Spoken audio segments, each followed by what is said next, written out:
channel. Today I'm going to be showing you how I propagated my spider plant to get 10 new plants for free. So the process of propagation that I'm going to show you today is water propagation. This is personally my favourite, as I think that plants actually tend to grow quicker in water than they would in soil, and I'm also just really nosy and like to see how the roots are growing. I really annoyingly forgot to film the process of me actually cutting off the little babies from the spider plant, but I'm just going to overlay some footage and kind of talk you through the process of propagating. So if you have a big spider plant, you'll probably notice that they start kind of shooting off these stems almost. They usually start shooting off these kind of little leaves, which will turn into little pups. Look for those plants that have tiny little nodes, as these are the plants that are going to find it the easiest to propagate. So all you need to do is trim them, making sure you're not damaging the nodes, but just trim them right underneath. And then pretty simply, just stick them in water and you're ready to go.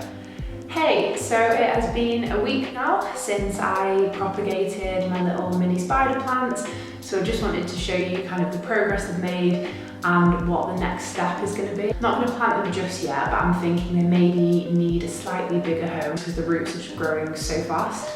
So yeah, let me show you how they're doing. So pretty much all of the plants have grown roots, which is amazing, because I thought like, oh, if half of them manage to grow roots, I'll be really pleased with that. But literally, just wait till you see this. So that is after only a week of being in the water, so that is really exciting. So sadly enough, there was only 1 or 2 plants I think that didn't quite manage to grow any roots, and I think normally after a week I'd think that's quite normal, but because all the other ones have grown roots and this one hasn't, it makes me think that it's probably not going to. But nonetheless, that's kind of just the one plant. I've still got loads which are doing really well. So what I think I'm gonna do now is, originally I'd use these little mini shot glasses, but because the roots are starting to grow a bit longer and I just wanna make sure that I'm letting them grow as long as possible before potting them, I'm gonna transfer them into some slightly bigger kind of jars just to let the roots grow. So I'll show you that now. So all I'm gonna do is, I have these 3 glass jars which I'm going to use. I'm going to put more than 1 plant in each, and this time I'm not going to put any rocks in the bottom. I only did that with the shot glasses because they were quite light and I was worried they'd tip over. But in this case, I think these are pretty sturdy, so I'm just going to go ahead and kind of put the spider plant that's in, fill it with water. So that is all the slightly bigger plants in my jars.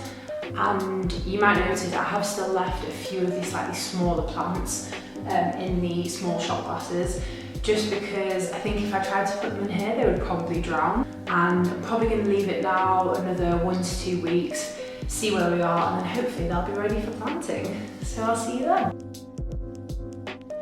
Hello, welcome back. It has been about 3 weeks now and my spider plants are finally ready to pot up, which I'm super excited about.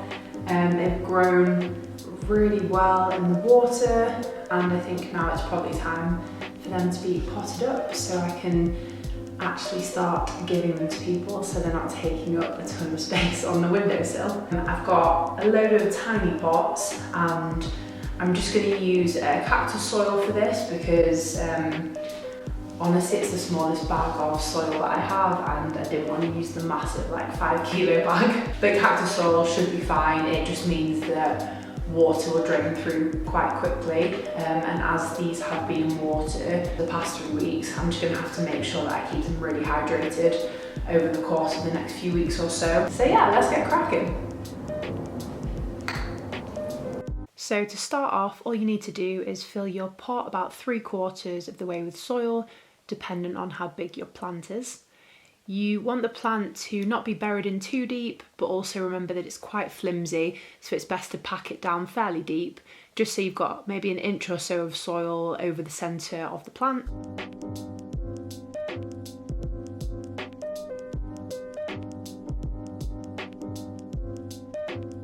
The most important thing to do, and I cannot stress this enough, is to water those goddamn plants. They've been sat in water for 3 weeks and that is all they are used to. So don't just grab them from water and stick them in dry soil. Make sure that your soil is really damp for at least the first kind of week or so at all times. And then a week after that, you want to be making sure you're watering it at least every other day, and then you can start to tail that off. Okay, so that's it. Everything is planted. In the end, I got 10 new plants out of those 2 massive spider plants. So this is just a great way to get plants for free, which who doesn't love? So I'm going to try and get rid of some of these because I don't want my house to be like taken over by spider plants. But yeah, I hope you enjoyed this video. If you have any questions, just leave them down below. Please remember to like and subscribe if you enjoyed, and I'll see you next time.